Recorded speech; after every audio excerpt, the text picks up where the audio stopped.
Hi everybody, happy Saturday, Palm Beach Jen here, coming to you with a really quick video. I'm only going to take like a minute on this, but this morning I was so fired up, I was so excited because yesterday I met with our national sales director of my company and I got to sit with him for like 2.5 hours and he just dumped a whole lot of information of value to help not only me but the rest of my team to really grow.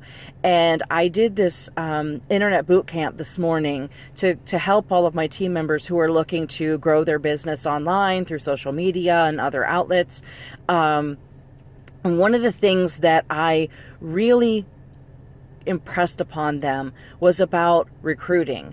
You know, there's such a stigma with the word recruiting. Everyone in network marketing and direct sales say the first thing they ask, do I have to recruit? But I don't want to recruit. Do I have to sell something? And do I have to recruit somebody? Because they think they're really bad at it.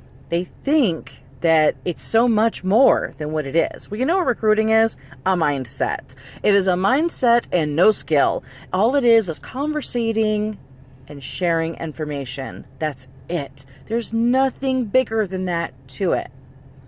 So I was explaining to my team, you know, companies like Apple Computers, they have recruiters. They have an actual titled person named recruiter. When I used to work for the power company, same thing. We had a recruiter. When I worked for the Better Business Bureau, we had a recruiter. Well, what is the recruiter doing? They are hiring people. They have their little hiring cap on. They reach out. They place ads. No different than what we do. People respond. No different than what people do with our businesses, right? And then they do an interview process. They decide, is that person right for the business? Are they a good fit or not? If so, they bring them on board. They start training them. They help them be successful. If not, then they move on and they choose somebody else. That's exactly what we do. Now, why is there such a big fear of recruiting? It's because people are overestimating what it actually takes to do that job. And they're underestimating their skill to make it happen. And they think that they have to sell somebody to recruit them. Well, this morning when I was giving my internet boot camp and I was sharing this information, my little golden nugget, my husband, my son, and my daughter were sitting on the other side of the office wall, right on the opposite side to where the kitchen's at. So they were sitting there at the table and they were all listening. And I guess they were really taking it in because when I got off the call, they were like all so inspired and all started doing things today. It was really funny. But my son plays football, and one of the examples that I used was not only do companies like Apple and the power company and AT&T and all these big, huge corporations have a recruiting department, somebody who is properly skilled in saying the right thing, speaking the right thing, expressing the proper, details about the company, and deciding is this person to hire or not. Well, sports athletes also have recruiters. Well, what is a recruiter for a sporting athlete? How is that different than what we do?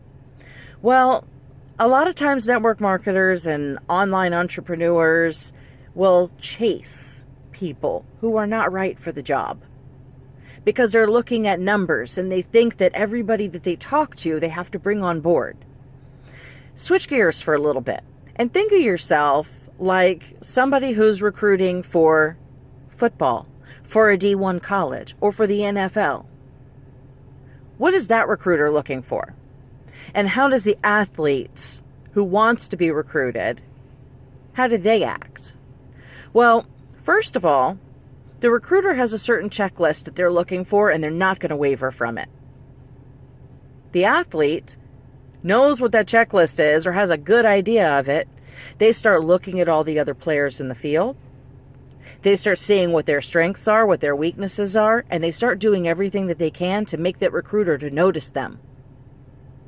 Well, a recruiter for an athlete is not going to chase them down. They're going to give them an offer, and if they don't take it, they move on to another athlete. So we shouldn't be doing any different.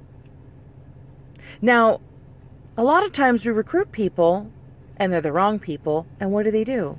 They don't do anything. They don't do anything in their business. And we're like, why? I don't get it.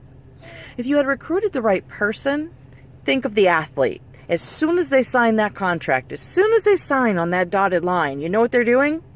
Hustling, fighting. They want the big money, because if they stop then and say, oh, I got the contract, I got the money, it's in the bag, what's going to happen if they don't go out there and win games? If they don't go out there and learn and modify what they've been doing, to go from the lower leagues to the bigger leagues, if they don't actually study their craft, work on their skill, and go out there and score and play a really good game, that recruiter probably is going to, give them kind of a warning. But if that guy goes out there and he doesn't do anything and he's like, I'm happy sitting on the bench, I just wanted to be on the team, I don't want to help the team at all, I just want the pay, but I'm not really, really willing to do what it takes to get it, they're going to be dropped from that team. So as a recruiter, first of all, it's not a bad thing to be a recruiter. Second thing is, you got to realize that what you're selling isn't the company. Because like that football player really probably doesn't care what team they get on. They just want on a team in that field, in that industry. So what makes you the right recruiter for somebody is what value you have to offer them to make them want to be on your team. But what makes somebody a good recruit is what they have to offer you back, and the lengths that they're willing to go for the team.